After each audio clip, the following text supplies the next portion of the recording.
Anybody know what this is? I'll tag A-Bomb in this. He might. So it's connected.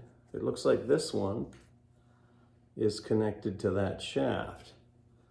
Though it does look like you can adjust and shift it. And of course, this one shifts as well, but I can't figure out why. Someone said it might be a jeweler's vice.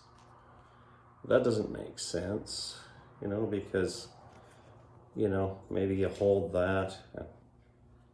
Okay. Beautifully made.